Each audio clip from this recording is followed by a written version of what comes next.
What the heck?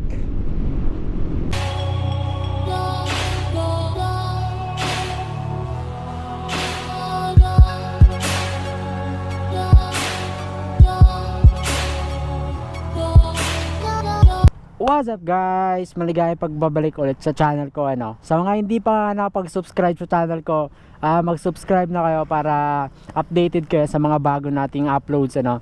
So nakita nyo sa thumbnail is yung pag-uusapan natin ngayon is yung review ko, 'di ba? Yung review ko about sa rim set natin ngayon.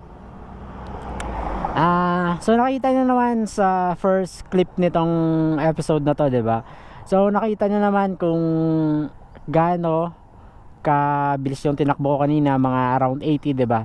Expect ko na talaga guys, kasi from mags na ano kasi guys, mags na 13 to 14, mapapansin mo yung iba yung sa speedometer, tapos iba yung actual na takbo ng motor, 'di ba? So before that guys, ano, so ayan nakikita yung NMAX. Andito tayo ngayon sa kalsada papasok ng New City Hall ng Tagum. Hindi na mawawala sa atin yung shoutout ano. So shoutout nga pala kay Motoludes, Persus Motovlog, Norwen Agustin, X-Rider PH, John Daniel Robles, Abi Gador, Ryusake Kun, kay F Vlog, kay Van Cedric Kachula, Ampute Rider. And of course guys, ano, shoutout din sa Motovloggers Community of the Philippines, and shoutout din sa Mindanao Motovloggers Community. Shoutout sa inyo. Ride safe tayo lagi ano. Madagdag ko lang guys, ano, sa akin okay na ako kasi umabot na ako ng 1,000 subscribers. Sapat na sa akin yun, para sa akin sapat na sa akin yan guys ano.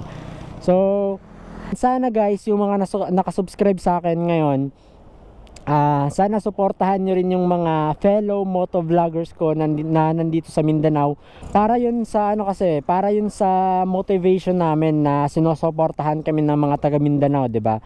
So sa akin guys, okay na ako sa 1,000 subscribers. So please guys, suportahan nyo yung mga fellow motovloggers ko na ginagawa ang lahat para umangat yung subscribers nila kahit umabot lang ng 1,000 subscribers. So please guys, suportahan nyo yung mga fellow motovloggers natin na from Mindanao. So ayun guys, ilalagay ko yung mga link ng mga YouTube channel ng mga motovloggers ng Mindanao. Sana suportahan nyo guys. Suportahan nyo yung Mindanao Motovloggers Community guys. Syempre magtutulungan tayo pataas, 'di ba? So ayun guys, ano, before tayo mag-review ng top speed nitong NMAX ko na naka rim set, is sasabihin ko lang sa inyo guys, ano, i-explain ko lang sa inyo. Stock mags na sukat ng NMAX is 13, 'di ba guys? Size 13. So nung nag-change ako ng rim set na size 14 guys, mabigat na siya kasi sobrang lapad ng gulong. Pero meron pa rin kaibahan yun guys. So hindi magiging accurate guys yung ilalabas na kilometer per hour dito sa dashboard dun sa magiging takbo ko sa review ngayon. So yun lang guys, sana maintindihan niyo yun. So tara guys. So kung napapansin nyo guys, medyo makulimlim yung panahon, tapos lumabas pa rin ako. Actually guys, sinadya ko yun kasi kung abutan man ako ng ulan, okay lang. Kasi medyo madungis na yung NMAX ko ngayon, kailangan ko na siyang linisin.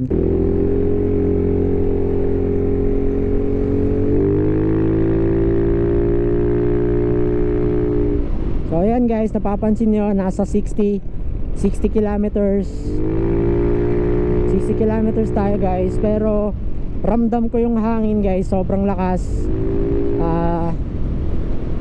Hindi mahangin ngayon, hindi mahangin. Pero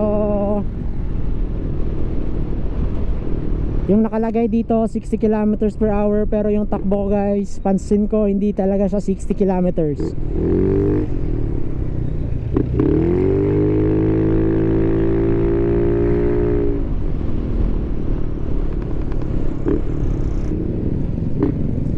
So ito guys, try natin.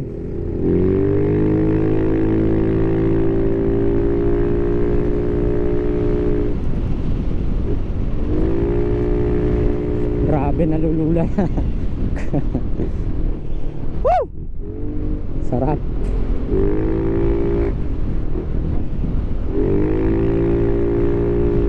Grabe guys, tingnan nyo yung hangin.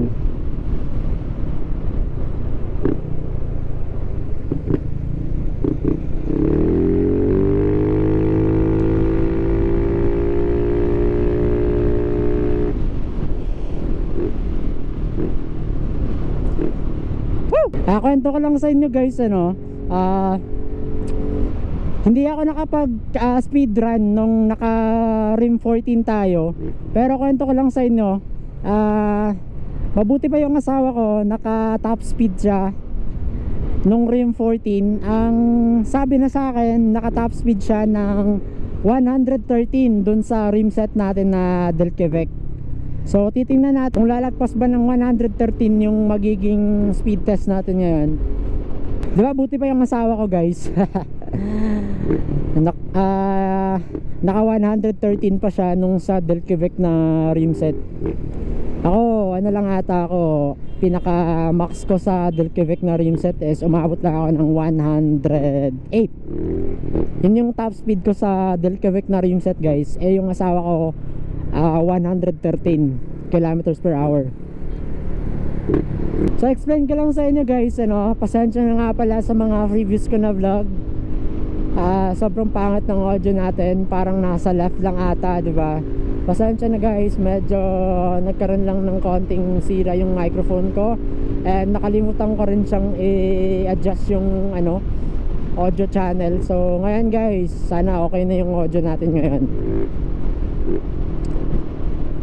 So dito guys, bukan natin dito guys.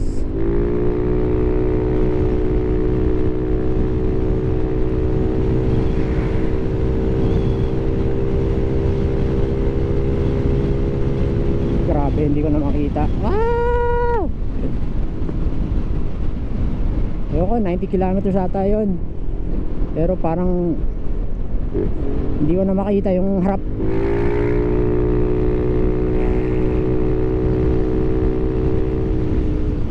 Wait. Hinto muna tayo ng konti. Try natin ulit. Hinto muna tayo para maka-forward yung ibang sasakyan. Daming sasakyan, tangina. So tara. Saka magsa-speedrun tayo.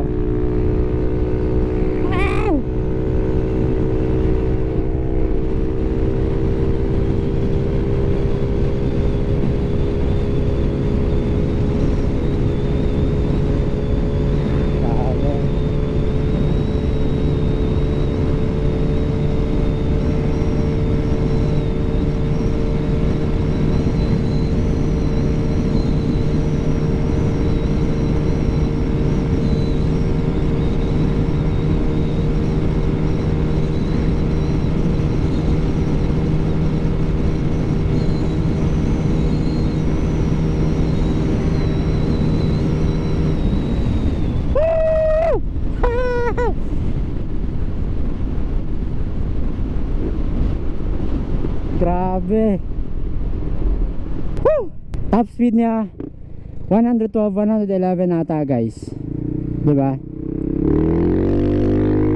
112, 111. Yun yung top speed dito sa speedometer. Pero sa akin guys, hindi yun 112, 111. Sobra, hindi yun ganun. Tingnan nyo, diba? Wala masyadong hangin. Sobrang nang lalamig ako guys. Para sa akin, tingnan nyo guys, nasa 80 90 kilometers. Pero tingnan nyo yung takbo ko. Tingnan yung takbong yan, 100 kilometers ba yan? Yung nakikita nyo ganyang kabilis, 100 kilometers ba yan sa tingin nyo? Woo! Ayan nyo guys, sa susunod na vlog gagawa natin ng ano to, paraan para makita talaga natin kung gano'n na ba gaano ba kagaan yung NMAX natin ngayon, gaano ba kabilis yung kaya niyang itap, para makita natin ng ano guys, ng tawag nito, para walang bias guys. Sa susunod na vlog guys, ang gagawin natin, etong NMAX ko tsaka Aerox na 155 stock, all stock guys. So susubukan natin yan. So abangan nyo yan guys, susubukan natin yung gawin ano, Aerox na all stock versus etong NMAX natin na naka rim set round 17. So yun lang muna guys ano, para sa vlog na to. Sa mga hindi pa nga pala nakapag-subscribe guys, mag-subscribe na kayo. Click na yung notification bell para ma-notify kayo kung meron tayong bagong uploads. So salamat guys. Support all Filipino vloggers. Support all Filipino motovloggers.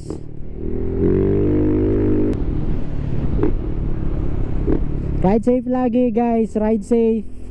Maraming salamat, maraming salamat. Peace out!